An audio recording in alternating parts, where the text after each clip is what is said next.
घने जंगल के किनारे एक पुराना बरगद का पेड़ था। उसी पेड़ पर एक बंदरिया अपने छोटे से बच्चे के साथ रहती थी। बंदरिया का नाम था रानी और उसके नन्हे बच्चे का नाम था चिंकू। रानी अपने बच्चे से बहुत प्यार करती थी। हर सुबह रानी बंदरिया उसे सीने से लगाकर पेड़ से नीचे उतरती, मीठे फल तोड़कर खिलाती और अपने बच्चे को सिखाती कि कैसे टहनी से टहनी पर छलांग लगानी है। देख ऐसे।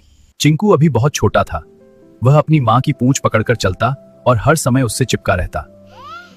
अगर रानी जरा सा भी दूर कर चली जाती और उसे सीने से लगा लेती। एक दिन मौसम अचानक बदल गया। तेज आंधी और बारिश शुरू हो गई। पेड़ की डालियां जोर जोर से हिलने लगी। रानी चिंकू को सीने से चिपकाकर सुरक्षित जगह ढूंढने लगी। तभी बिजली कड़की और एक भारी टहनी टूटकर नीचे गिरी। अफरा तफरी मच गई। जब सब शांत हुआ तो देखा गया कि रानी गंभीर रूप से घायल हो चुकी थी। सुबह तक रानी की सांसें थम चुकी थी। चिंकू को समझ ही नहीं आया कि क्या हुआ है। वह अपनी माँ से चिपका रहा, उसकी छाती पर सिर रखकर दूध ढूंढता रहा। वह बार बार उसकी आंखों को छूता, जैसे उसे जगाने की कोशिश कर रहा हो।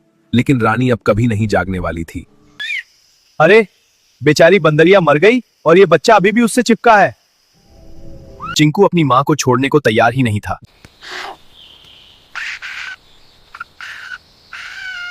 बड़ी मुश्किल से लोगों ने उसे अलग किया।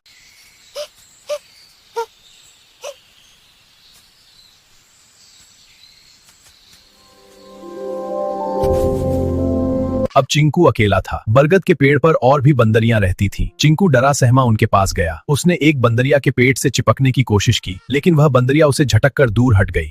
चिंकू दूसरी बंदरिया के पास गया तो उसने भी चिंकू को धक्का दे दिया। तीसरी ने तो गुस्से में दांत दिखाकर चिंकू को डराया। चिंकू समझ नहीं पा रहा था कि सब उसे क्यों दूर कर रहे हैं। वह एक कोने में बैठ गया। उसकी आंखों से आंसू टपक रहे थे।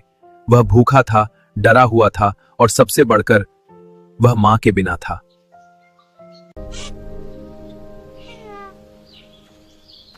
यह तो बिल्कुल छोटे बच्चे जैसा है। इसकी माँ नहीं रही और कोई इसे अपना नहीं रहा।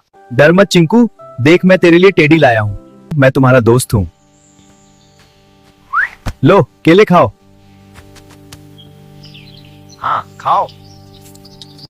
फिर मोहन ने धीरे से टेडी उसकी ओर सरका दिया। चिंकू ने पहले उसे सूंघा, फिर उसे उलट पुलट कर देखा। टेडी मुलायम था और उसका चेहरा भी बंदर जैसा था। चिंकू ने धीरे से उसे छुआ। कुछ पल बाद उसने उसे अपनी छाती से लगा लिया। शायद